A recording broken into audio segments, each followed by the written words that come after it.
Hello everyone, it's Richard Lewis here with another video, and today I'm just going to be talking a little bit about my thoughts. Again, I'm prefacing all my videos at the moment because people don't seem to understand when things are facts or opinions, but I'm going to be talking about my thoughts about this shift we're seeing in European esports, which is to see mainstream sports organizations come into the space and pick up esports teams, esports players, start opening esports divisions. And just a few thoughts about that.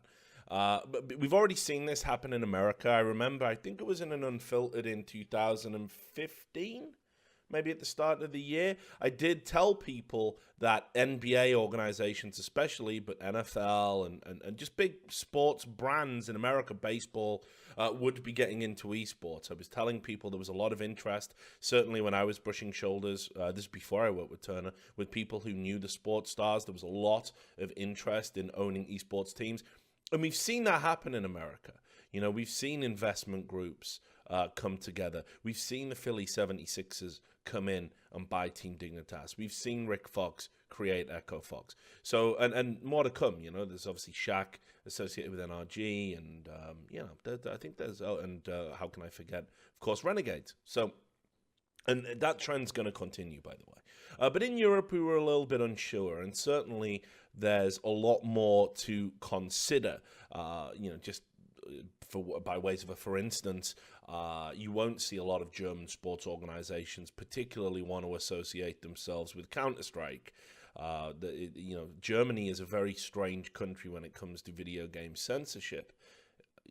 They, you know, there's a lot they had to do with Counter-Strike. Like, I don't know if this is still true. It certainly was the case at launch, but instead of people dying in the game, they sink to the ground and like put their hands behind their head or lie face down with their hands behind their back, you know, because woe betide you shoot anyone in a video game. And they did this with lots of things. You know, green blood was substituted in some instances. You know, the games like Mortal Kombat were banned. You know, think about how fucking innocuous it is to like think back about Kano ripping out that pixelated heart or whatever. So a lot of, and just recently when they had that shooting by the young German Iranian guy, you know, they even didn't show the E-League finals as they deemed it would be insensitive. So they're very sensitive when it comes to depictions of violence in video games and what they consider to be real-life violence. And that's their culture, you know, whatever. I think it's a little bit silly, honestly, in terms of just how far their censorship goes for video games. I still would like to see some evidence of video games being harmful. But the point is, when it comes to esports, they're going to invest in things like League of Legends, which we've seen, not so much when it comes to Counter-Strike and perhaps other games, first-person shooters. So anyway, why am I talking about this? Well, there's a very good reason, and that is this tweet from Hastro, which I think is very interesting and kind of revealing in and of itself. And here's what I'm going to do. I'm just going to get rid of that from another video. And you can see here, this is Hastro here saying there's a big shift in the CSGO esports economy happening right now. Well, what does he mean? By that, you know, what is he actually saying? Well, let's speculate here. We've seen multiple esports teams get locked into negotiations with big brands, and hold out from existing esports owners. So let's have a look at Hastro. When Hastro came in and was looking to pick up a team, he knew he could go to the top of the food chain because his spending power with his Call of Duty background, his Call of Duty organization, his Call of Duty money, effectively, because Call of Duty organizations are huge. And this is why we considered it to be a very good thing. You know, FaZe and Optic obviously followed suit. We considered it to be a very good thing in Counter-Strike to see these organizations come in because we knew they had huge fan bases and huge brand presence. But I would wager that now, even organizations of the stature of Envious, who had a lot of money to spend and salaried their players very well indeed, they were one of the top salaried teams, even now by current standards, that's still true. That they are probably finding, holy shit, we're really struggling to compete. And this is part of a big issue that's going on now. Sports organizations have recognized us. If you've seen that famous New Zoo report that's going around, let me just get the exact number, actually. I don't want to get it wrong. But yeah, it was a $1 billion revenue by 2019 with an estimated 427 million people worldwide watching esports in some form. Those numbers are huge, especially when, if we look at, in times of a depressed economy, sports season ticket sales will be down. Sports attendance will be down. Merchandising spending will be down. The only thing that's really going up is kind of pay-per-view packages for the TV revenue. Sports have definitely identified that they've got a problem, and they understand that to defeat that problem, they need to get into the esports space. It's a very good way to engage with a young demographic that is willing to spend, does have a disposable income, and you can get a lot more bangs for your buck in esports than you can in traditional sports, and that's why they're coming in. And they are spending big. Not big by their standards, not big by NBA standards, not big by NFL standards, not big by baseball standards, not big by football standards, but big by esports standards. And that's what that shift is about. Now, nowhere, I think, is this greater demonstrated than the recent announcement of Team Dignitas deciding to sign with FC Copenhagen. So let's get into that. Let's talk about what that means. I got to be honest, considering that Team Dignitas were just acquired by the Philly 76ers, I thought it was a very strange move. I thought this was a very backward-thinking move. And the only reason I can honestly see why the players would want to make that leap, well, two reasons. Nationality, regionality, come to that in a second. And the second one is just money. Plain and simple money. My sources told me that when Team Dignitas, the Danish team, the former Team Dignitas, accepted the move to FC Copenhagen, it was going to make them one of the highest paid teams in the world, which they had good salaries at Team Dignitas, no doubt about it. But there's kind of like, okay, let me try and break it down for where the salaries are at right now. You've got kind of like what I consider actually still a pretty good salary, 5,000, 6,000, well, between 4,000 and 6,000, let's say. I think there are still some kind of top tier teams on $4,000. $4,000 seems to be the bottom. That's the starting point if you're a serious player in a pro team. That's what a high level tier 1 North America, tier 1 Europe, not tier 1 Europe, but you know what I mean. Like, we've got to pretend they're the same. But okay, a tier 1 team, regardless of region, minimum starting salary is going to be about $4,000 a month. And then you go up to about $6,000. And between there, that's what you would pay a low-level, North American team that's going to play in big tournaments, but is never going to win them realistically. And then in the middle, you start moving up from $7,000 to $10,000. Now, $7,000 to $10,000 a month, that's fucking crazy money. I mean, when you consider that in like 2012, I realistically knew organizations that were getting like 800 euros, players were getting 800 euros a month, 1,200 euros a month. This is fucking big money. This is god tier money. And I should say, actually, I think that's about where the market is, honestly. Right now, in my estimation, in my opinion, I think if you're paying $7,000 or $10,000 for a top-tier team that's going to legitimately compete at world events, I think that's about right. I think that's about where the salary should be for now, as the market stands. Beyond that, and trust me, it goes up to $17,000 a month. $17,000. And this is before we get into prize money, merchandising deals, sticker revenue. So it can be very lucrative being one of the best players. Now, I think if you're on that 11,000 to 17,000 tier, I think you're probably overpaying a little bit. I guess if you can afford it, I guess if money's no object, that's fine. But that is now, if you like, that is the salary that these mainstream organizations are being told, well, we'd only consider coming and playing for you guys if you pay us that. That's what the players are kind of saying. Hey, if it's a big organization, a big sports organization, let's get some big fucking money. Let's get some big money. And that's what they're saying. That's what we want, the big money. So And of course, these sports organizations, they can afford it. They make no mistakes about it. The very big ones, the top tier ones, they can afford it.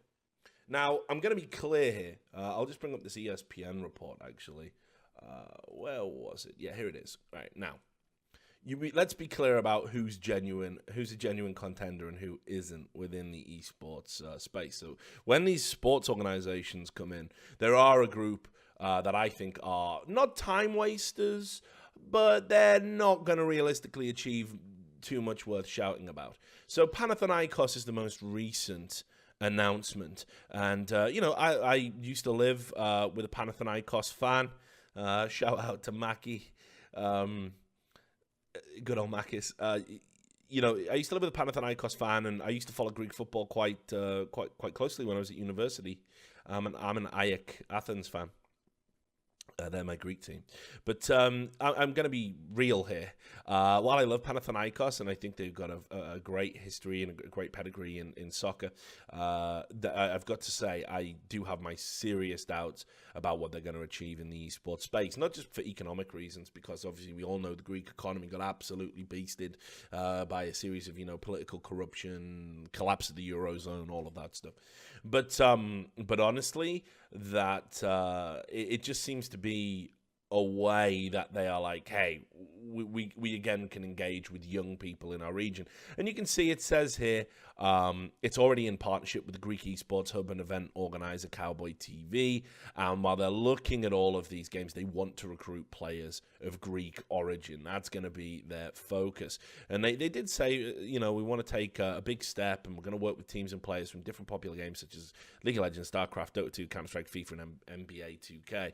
This one at the end kind of makes me think that, they've already got some deal done here with 2K games, but whatever. And that's great. I'm really happy for them. But let's be clear, these aren't an example of a big sports team that's going to come in and is going to skew the market. There's no way that that's going to happen. But there are other teams which I say would, Schalke. They certainly have had to spend a lot of money in getting the Elements League of Legends team, which they've subsequently rebranded. PSG have come in, and we all know how much money they've got, right? Paris Saint-Germain, very rich club, and they've been kind of mismanaged. And, Man City are in there, West Ham are in there, Valencia are in there. Yeah, there's all sorts of teams coming in. So that's all good. But we need to be clear about dividing them into, who are going to be the haves and the have-nots, right? And Panathinaikos, for me, definitely a have-not. We'll see if I'm right about that, but I'm pretty confident. So the big teams, the big brands, the US brands and the major European soccer teams are coming in, and they definitely are going to skew the market. And that's what's happened in the instance of Team Dignitas. For me, definitely a money deal in terms of the players choosing to go there. And I'm a little bit kind of, I don't blame them. But it does seem to be almost a little bit short-sighted. I'll show you the HLTV announcement here, as I thought it was a little bit weird. So as I said, based on my understanding, this is going to make Dignitas one of the top-paid teams in the world. But let's take a look at some of the stuff that comes with it. So even though we know they've been signed by FC Copenhagen, they're going to play under the brand name North, and it has this kind of Nordic logo, which I would have thought it would have been a wolf. It looks more like a lion, which is a bit weird, but, maybe that's my lack of understanding about Nordic art. But very strange that they're just not playing under the name. And we saw this with the Philly 76ers. The Philly 76ers invested all that money in Team Dignitas, yet didn't want to put the 76ers branding on it. Very odd. Because I'm going to say this, Odie, forgive me. I think Team Dignitas is a pretty terrible name. I've never really thought it was great. It was at a time when a lot of UK teams and just esports organizations in general were like plundering Latin, classical terms, because it made you sound like you had some sort of, class and distinction about you. But really, Dignitas, when you say to me Dignitas, even now working in esports, I think about the suicide clinic. I don't think it's great branding. I'm sorry. So I would have relished the opportunity to be called the Philly 76ers. But why didn't the 76ers want to put their name on an esports brand? Are they going to do it later? We've seen the Houston Rockets as well. They're coming in. That's a pretty good fucking brand. I think it's a good brand for esports. The Rockets, right? So well, we're going to have to wait and see. But I do think this is almost like we want to take the good of esports and not the bad. We want the good... as in, we want access to the fans, the money, the demographic. We want to show that we're progressive and modern, and we definitely want to be part of this. But we're not going to put our name on it. We're not going to put our name on it. I mean, what does that say, right? Like, I think that's very strange. So to come up with a separate brand and be like, oh, this is FC Copenhagen's esports division, North, like, just call it, why can't you just be FC Copenhagen? What's the fucking point? So I was a little bit weirded out by that. I don't know why they needed a separate brand to play under the umbrella. I'm guessing that the players, like based on what Robinho said in his statement here, I would have thought they would have preferred it actually to be called, because North just sounds like some shit throwaway name that a mixed team comes up with, But he says in his statement saying that, I've officially signed with a football club. It's unbelievable. That some years ago, this was something everybody would laugh about, but now it's reality. So that's what Robinho said. And, I think as a result, they'd like to wear that branding. They'd like to wear that label. Now, here's the other thing that I thought was fucking pretty wild. Longer contracts, 3 to 5 years, right? Which is a lot longer than we usually see in esports. That is a fucking understatement, Mr. Benja CS of HLTV. That is a fucking understatement.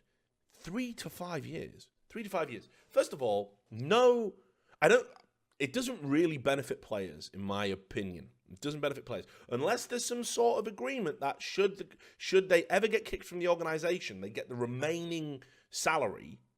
If that's there, fuck, sign me up for 10 years, And then if you ever want to kick me, I got maybe 8 years back pay, redundancy, which is fantastic. But 3 to 5 years in the current marketplace, we don't know where CS is going to be in 3 to 5 years. We don't know where esports is going to be in 3 to 5 years. This is a fucking evolving industry. It could, which I think it'll do, it could go astronomical through the roof. But just as equally, we could be in a bubble right now, and it would burst, and we'd all be sat around holding our fucking dicks, and we'd all get fired, and we'd all have no money, and we'd all be back to the breadline. That's legit. That's why you've always got to have something for yourself on the side just to fucking make ends meet. You've always got to be, 1-2 steps ahead. I've lived through the bubbles. I've seen the bubbles. I know what happens when they collapse. They completely fucking level and decimate everything. 3 to 5 years is fucking insane. It's insane to do it as an organization, but it's especially insane if you're a player signing into that. Let's say Dignitas, they want to make a roster change. Let's just say it. I don't know why, they would right now, and I don't know who they'd get. But I don't know, let's just say Device came on the market, and they were like, whoa, fucking Device, this is it. This is the move. This is the power play. And they want to put Device in there, or MSL decides to retire again. Don't know why he would. And it's like, well, fuck it. We can have him as an in-game leader coach, and we can fucking put Device in. This could work. Just whatever, right? It's your fantasize. Go fucking nuts. It's just being used for the exercise. None of this shit's going to happen. But the point is, if that mega move did come up, the player who gets kicked is still locked in. What does he do for 3 to 5 years? Let's say for 2 to 4 years. What does he do? He's left holding his dick with nothing, just nothing to do. That's it. Oh, well, I hope an organization wants to pay a huge buyout fee for me. So I don't get it from a player perspective entering into long contracts. Esports isn't stable enough for that yet in terms of roster stability. So that's pretty fucking crazy, in my opinion. But anyway, let's also just talk a little bit about how these organizations want it all. They're not just coming in and picking up teams. Right? They want other stuff. And this does make me a little bit wary. So you'll also see here in this report, it says that they wanted to bring a big tournament to their stadium, to FC Copenhagen Stadium, which is fine. But then they also said a little bit like, they want to host a tournament with 40,000, 50,000 people in attendance. So I'm not too sure what this means. Like, are they just trying to fill the stadium? Do they actually want to host a tournament? Would it be called the FC Copenhagen Invitational? If so, how can you have an FC Copenhagen team compete in it? I've already expressed my concerns about how, like, when an ES Force team... When two ES Force teams go and play in the final of an ES Force tournament, which is sponsored by gambling sites owned by ES Force, this is a fucking nightmare. This is a disaster. This is actually going backwards. This isn't helping esports. So I'm a little bit worried when mainstream sports organizations come in and say, yeah, we want to do this, and we want to do this, we want to do this. What's wrong with just running a team? You don't do it in you don't do it in mainstream sports. You don't come in and say, oh, we got a team and we play in the NBA. But what we'd actually like to do as well is run a separate league and run a cup. And you wouldn't do it. Like, you just don't do it. But they want to do it in esports. And this is what I mean about people wanting this big market share, because it gives them more money, Anyway, they're just some concerns. But back to the main point, which is this schism, this, development that we're seeing in esports right now, and that people, realistically, existing esports organizers cannot compete with sports organizations.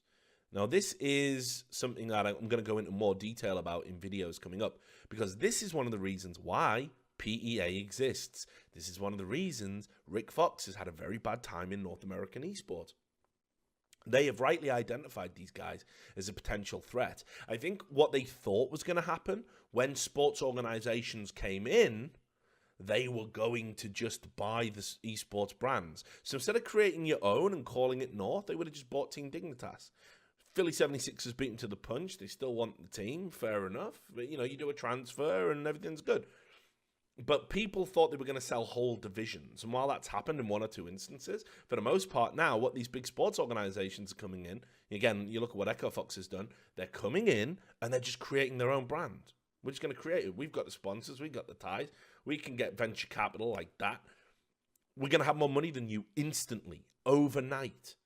Like, just overnight. 4 phone calls, and I've got more money annually than Cloud9, Team Liquid, and fucking TSM put together, right? That's the reality. And obviously this terrifies existing esports organizations, and it should.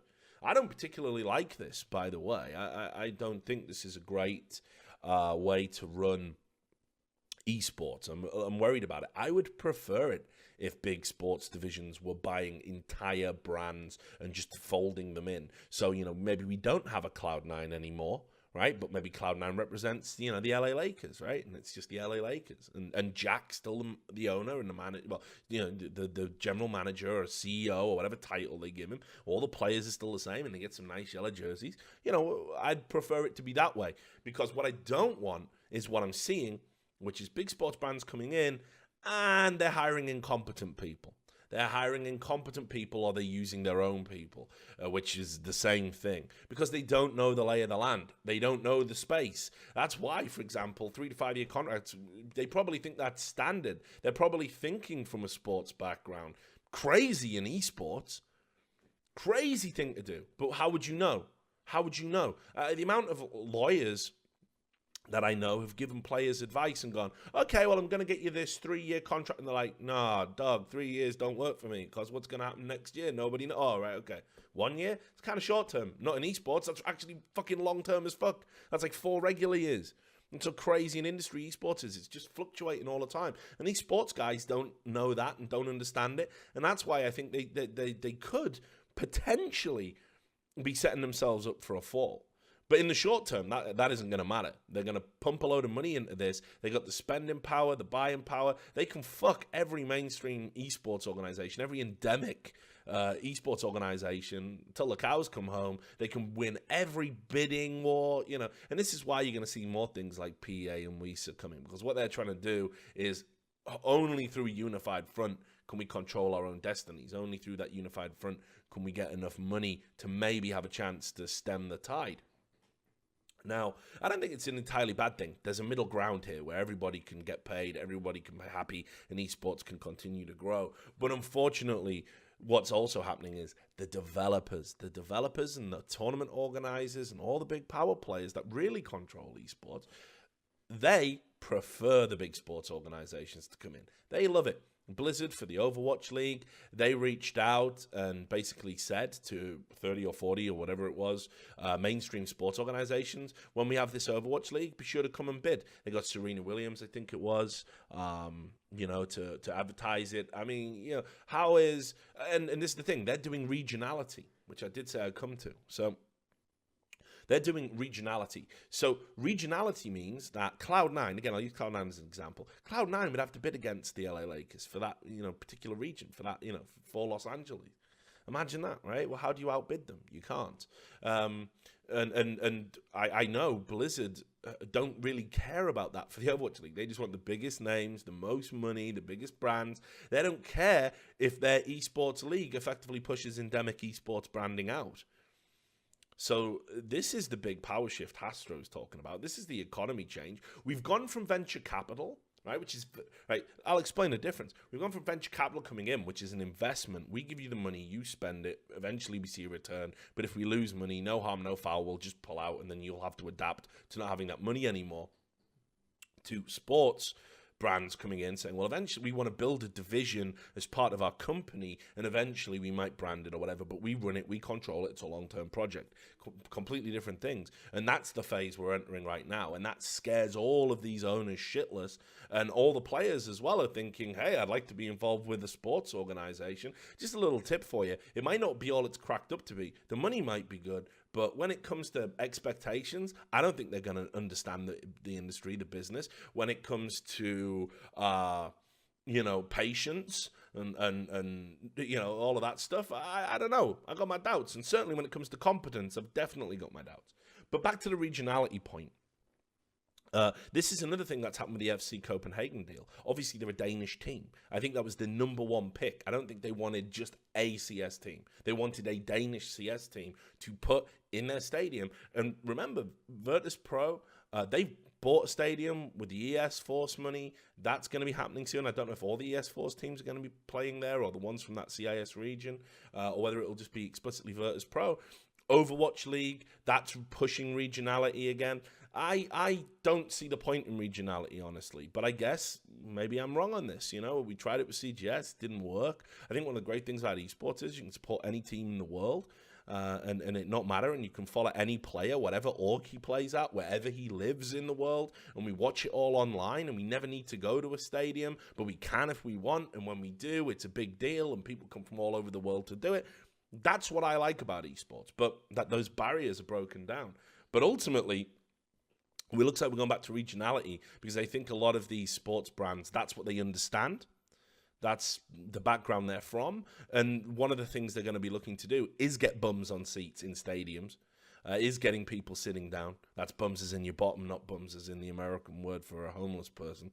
But maybe if they need to fill the bleachers. No, I'm just kidding. But, they want to get people in the stadium. They want to get people through the turnstiles and make some money. And that's what they think is going to work. I don't think that's going to work. I think they're going to be in for a rude awakening if that's one of the business models, personally. There's certainly nothing in esports that would operate as a proof of concept that could work. So you are taking a punt in the dark. You're taking a chance. But the bottom line, just to sort of wrap it all up in a neat little bow, is, we are seeing a big power shift. We are seeing a big money shift. These mainstream sports organizations, the serious players, right, the real deal, not the Panathinaikoses of this world. Certainly, I'm going to rank FC Copenhagen because they've spent big up there. And there'll be others to come. You watch this Overwatch League, trust me. These brands are going to really make it difficult for endemic esports organizations to retain top-tier talent, to win bidding wars, to continue to do what they do. They may even have to focus on titles that aren't existing ones that we know as top-tier esports. They might have to go and almost be like kingmakers in kind of second-tier titles like Rocket League and stuff like that. But even them, if that catches the eye of a big brand, you're done. So I kind of feel a little bit sorry for some of the existing team owners here, because what they expected was, hey, we'd love the validation of mainstream sports. We'd love you guys to come in and work with us and buy our divisions, and we can give you our knowledge and our competence and our understanding of the space. And in exchange, you give us that validation, you give us that budget, you give us that security, and what we do is we build something incredible together. Wrong. What they're doing is they're coming in and going, you know what? Thanks for building this fucking esports industry. This shit's great. We're going to take it now, okay? We're just going to come in and we're going to have it. And they're going, but can we have a job? Some of you can have a job. Definitely not the super competent ones or the ones capable of building a business or the ones that want to retain their own business. You will not be allowed. You will not be allowed to remain. But can we at least keep our players? Now, we'll be taking those. We'll definitely be taking those because we've got the money to outbid you. And you know what? We'll just buy them out of their contract, even if you don't want to fucking play ball, because we got more money than you. And guess what? The money we're spending, fucking chump change to us, because we used to signing people like LeBron, right? And trust me, when it comes to debate, needing to sign nothing, there's a bit of a disparity there, even though I know Jordan is a hell of a asset to any team. That's the reality. So, big shift definitely coming in. I'm going to watch it with interest, specifically for Dignitas. I think it's a weird one, but maybe it'll work out. I don't know. It's I'm sure they know they're entering into unknown territory, but it's going to see that for the best teams, the teams that are genuinely capable of winning majors and big titles, they're going to command a pretty huge salary right now that is going to see a lot of endemic esports brands have to take backward steps and measures to either lock people in or get value for money when they inevitably have to sell these players, or just pick up teams that aren't going to be able to compete. And this is a trend we're going to see in 2017 based on my understanding of the market. So anyway, those are my thoughts. Always nice to share them with you. I'll be back probably in about 1 or 2 days after this video's out now, because I'm finishing some stuff off in Vegas. This was pre-recorded. You can check out the sponsor link down there, which we move between that and the Audible over the course of the video. And anyway, thanks a lot for watching, and I'll see you on the next one. Take care.